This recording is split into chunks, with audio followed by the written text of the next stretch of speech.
Good afternoon, gentlemen. I'm under the weather and I am suffering from a somewhat malicious cold, so you'll forgive the cadence of my voice. But that said, let's launch into the video. I want to take the time today to talk about the situation we find ourselves in, both culturally and politically. I think it's important to talk about this, and this is because, quite frankly, the West, and more specifically the United States, is in, as they put it, deep, deep doo-doo. And the key topic I want to address here is the topic of concessions. Now, generally speaking, there are two types of concessions one can make as an individual or as a larger collective, such as a society or a nation. There are the concessions one makes in an effort to make use of them as bargaining chips, diplomacy, negotiation, etc., trade. And then there are the concessions of appeasement. The idea being that once you've granted these concessions to an opponent, collective or otherwise, that opponent will relent and leave you be. Well, in the first case, imagine two theoretical nations, and they both have resources the other nation desires. Maybe nation A has lots of iron, coal, and timber, and nation B has seaports, that is, access to trade routes, silver and many fresh water reserves. And so it might be in the interests of both nations, rather than to go to war with each other, to negotiate, to discuss what's possible, what can be granted, to engage in trade. And during this process of trade and negotiation, there inevitably would be concessions made, but the concessions would not be for nothing. They wouldn't be freebies, because each nation at the bargaining table would expect something in return. And that seems pretty logical. That is the basis of most interactions of commerce and compromise. Alternatively, you also have the concessions made in an act of appeasement.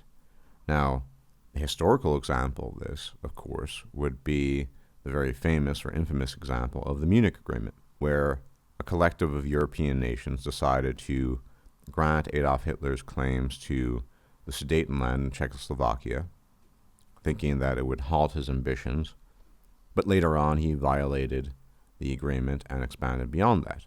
Appeasement doesn't work, and appeasement, generally speaking, in terms of the concessions made with this appeasement, almost always is an indication of the person making those concessions being an underdog, being at a disadvantage.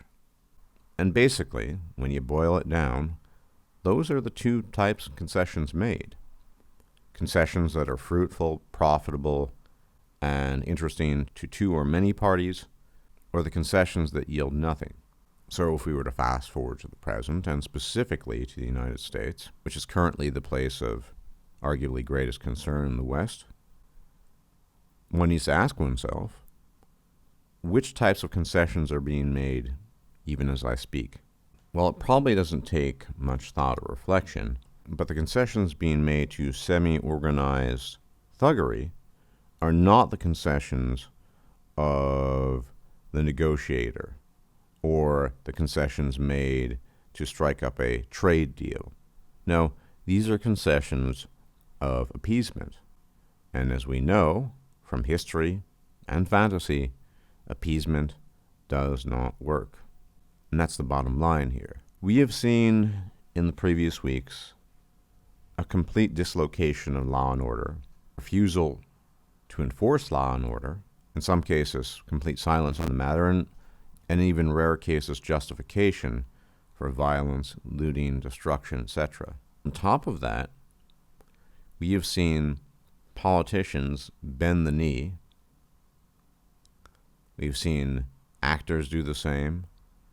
But what I found most alarming, and I think this is something we should all find alarming, is the fact that now scientists in recent weeks have been bending the knee too, claiming that science is racist and that academia, whatever problems there are with academia, and there are many, and many of these scientists are then stepping away from their work to do what? To show signs of solidarity. Now, Yes, all of this is appeasement. They hope that they're going to be able to, frankly speaking, shut up the mob and shut up the masses. Maybe they will relent. Now, the weird thing about this is that the mob and the masses don't really have concrete goals. They just want to complain about stuff. And that very nebulousness of it all, and of their desires, is what makes this particularly dangerous. Now, even within the realm of appeasement concession, you do get variety. So I think it's very likely that some of the gaming companies that are taking the knee and talking about their support for BLM and the like, doing so because they wish to protect their bottom line, because they think that if they don't do it, they might lose some profit. And on top of that, and this is a minor but a useful example, recently, because this is Pride Month apparently, Gay Pride Month, Bethesda tweeted out the Pride flag to the four corners of the earth, with two exceptions. Not to the Middle East, and not to Russia. So Bethesda everywhere, Brazil, Europe, North America, but not to the Middle East, and not to Russia. And that shows the motivation. So we have gaming companies, entertainment producers, etc., making concessions because they think that's going to safeguard their bottom line, potentially. And I think it's a damn shame to have to say it, but even CD Projekt Red has made an appeasement statement to BLM. What do they have to make a concession for? Well, they're worried about their bottom line, potentially. Now, with politicians, though, it's a little bit more obvious. They want to stay in office. And politicians, especially these days, are spineless cowards, and they're not going to stand up for anything. They just want to stay in power. Whatever. But what explains the behavior of these scientists? Well, I suppose you could argue it's profit-driven. Maybe they're afraid that they'll lose their grants or their ability to do their research. It's certainly a possibility. Maybe it's even likely. But let's entertain the possibility that that's not the case. Maybe they've really become brainwashed. Maybe they really think these things. As I've stated previously, this whole movement, if you want to call it this, has cultic and religious aspects to it. Now, I would say that professional scientists making appeasement concessions to these thugs is both abstractly and concretely the straw that will break the camel's back. When people are reneging on their own commitments to what happens to be the best tool we have in the world for figuring things out, fixing problems, and moving things forward, that's very serious. And I think all this is indicative of the fact that the left does not need, and has not needed for quite some time, to head to the bargaining table to negotiate for concessions of trade, of mutual benefit, because they can run roughshod over everything, and they think their demands will always be met. And apparently, if we are to go by the evidence on display, they will be met. So, what is to be done at this stage?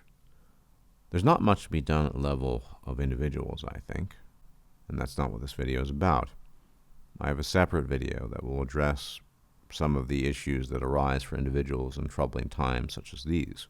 But politicians, for example, if they had a spine and wished to uphold some principles, could stop making these mindless concessions. It's more difficult with commercial companies, but they don't need to make these concessions. I guarantee, for example, that Cyberpunk 2077 will sell just as well without them sucking on the BBC of BLM, so to speak. Scientists, they should just stay in their lane and do what they do. This intermeshing of science with politics has never been a good idea, whether for right or left. But this stage, with reference to the powers that be, does it really make sense to still make concessions? They're just going to take the left and all its derivatives, mostly the extreme progressive derivatives, are just going to take and take and take. And because they have no concrete plans, a bit akin to the gaping maw of the abyss. These are concessions to the abyss, to a devouring nothingness.